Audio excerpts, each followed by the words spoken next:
Indian institute of materials management Ahmedabad શાખા તેની સુવર્ણ જયંતિની ઉજવણીના ભાગરૂપે નવેમ્બર 29 અને 30ના રોજ નેટકોમ 2025નું આયોજન કરશે. Sustainable supply chain the pathway to net zero carbon footprint ટકાઉ supply chain net zero carbon footprint તરફનો માર્ગ થીમ પરની આ રાષ્ટ્રીય પરિષદ જવાબદાર અને સ્થિતિસ્થાપક સપ્લાય ચેન મેનેજમેન્ટના ભવિષ્ય અંગે ચર્ચા કરવા માટે ઉદ્યોગ, શિક્ષણ જગત અને સરકારના અગ્રણી અવાજોને એકસાથે લાવશે. આ પરિષદમાં ESG, સામાજિક અને સંકલન ટકાઉ ખાદ્ય પ્રણાલીઓને અને સપ્લાય ચેન કામગીરીમાં પરિવર્તન લાવવા માટે artificial intelligence, internet of things, blockchain અને બિગ ડેટા સહિતની ઉભરાતી ટેકનોલોજીઓની વધતી ભૂમિકા પર ચર્ચા કરવામાં આવશે. Manufacturing, power, pharmaceuticals, healthcare, information technology અને અન્ય ક્ષેત્રોના વરિષ્ઠ લીડર્સ આ પરિષદમાં ભાગ લઈ રહ્યા છે. મારું નામ પંકજ પંચભાઈ છે.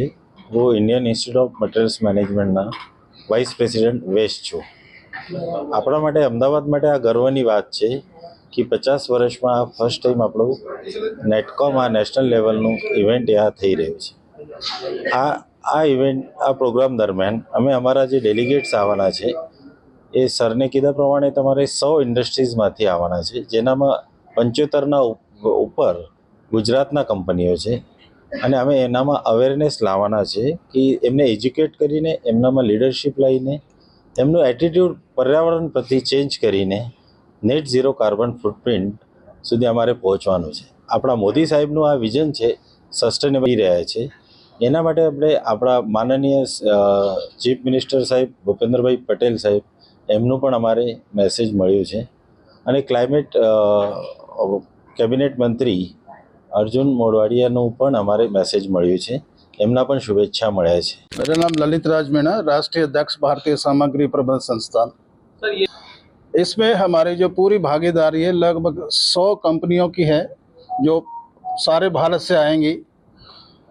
उनके डेलीगेट्स आ रहे हैं. कुछ ऐसी कंपनियां हैं, 15-20 ऐसी कंपनियां जो प्रत्यक्ष रूप से यहाँ भाग ले रही हैं और प्रोग्राम को सपोर्ट भी कर रही हैं. जो ऐसी कंपनियां हैं जो विषय इस कॉन्फ्रेंस का है 2 दिन का, sustainable supply chain and zero carbon, उस विषय पे बहुत ही गहरे तरीके से काम कर रही हैं.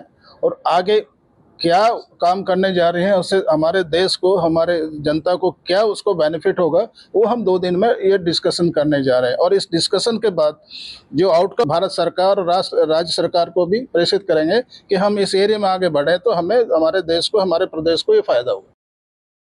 मानव मेहता, दिव्यांग न्यूज़, अमदावाद.